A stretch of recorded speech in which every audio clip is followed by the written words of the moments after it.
Secretariat in Obagaji. The meeting brought together traditional rulers, Fulani community leaders, youth representatives, and security officials to address growing concerns over herders' activities on farmland as the planting season approaches.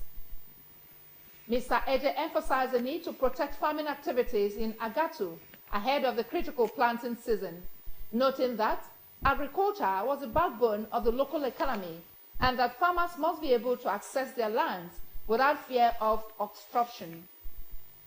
He commended the relative peace currently enjoyed in the area, but stressed that ensuring uninterrupted farming activities was a top priority.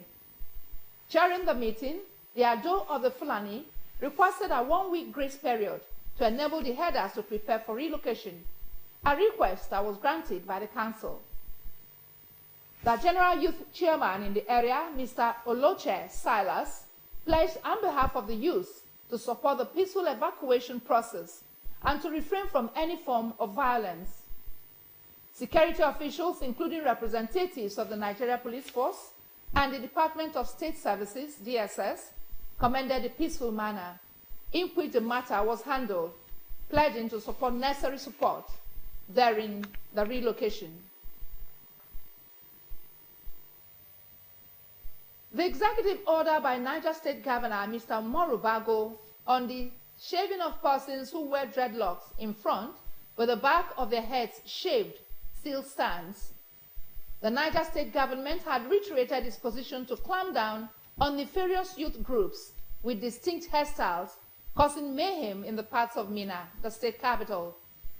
A statement signed by the State Commissioner for Information and Strategy, Honorable Binta Maman, said Governor Bago had given a marching order to security agencies that henceforth any youth who carry dreadlocks be arrested and his hair barbed.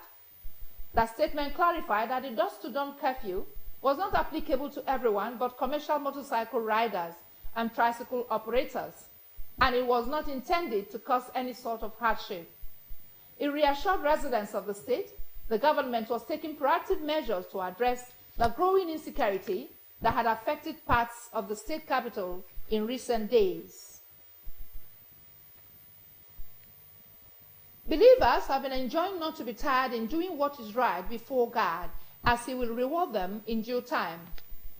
A member of the Administrative Committee of the God's Kingdom Society, GKS Asaba branch, Brother Isaac Tuba, gave the exhortation when he officiated at today's service of the church. Citing copious instances in the Bible, Brother Tuba stressed that God had promised to show his goodness on those who were good, humble, and repentant. He assured the people that doing good brought peace from God, which gave calmness of mind, no matter the circumstances of life. The speaker, who also dwelt on the sermon, it pays to fear God, charged the people to strive to maintain good works, knowing that God was a rewarder of those who did well and trusted in him. The service featured songs in praise of God's goodness. The executive chairman of the Economic and Financial Crimes Commission, Mr. Ola Olukayode, governments, including the EFCC Act 2004, Money Laundering Prevention and Prohibition Act 2022, and Central Bank of Nigeria guidelines.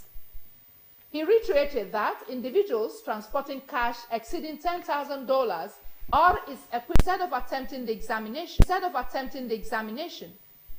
This was disclosed in a statement yesterday by JAMB Public Communication Advisor, Dr. Fabian Benjamin.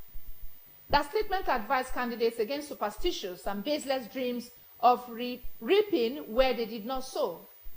The incident raises questions about the influence of superstition on educational pursuits and the potential consequences of prioritizing beliefs over preparation and effort in academic endeavors. The federal government has announced that the Akanu Ibiam International Airport in Enugu State, will reopen for flight operations tomorrow.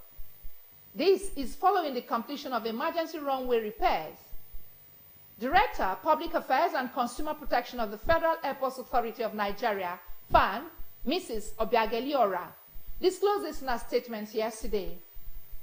FAN had announced that due to a sudden and significant rupture in the asphalt surface at a critical section of the runway had to be shut down for emergency repairs.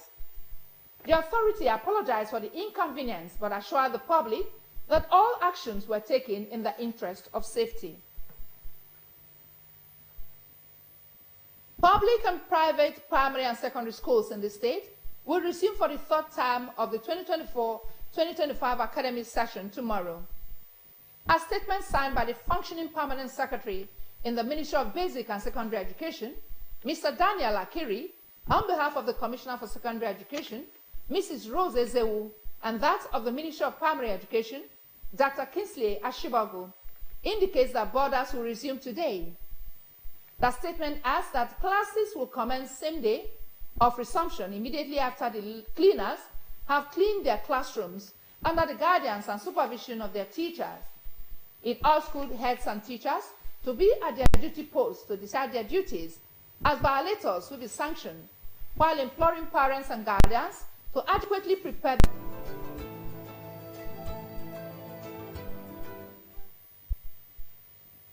And you are welcome back, and now to the concluding part of the bulletin. Members of the Asaba Ladies League, North Carolina, in the United States of America, have donated a medium-sized deep freezer to the Mother of Divine Grace Orphanage Home, Asaba. Henry Usiayo reports.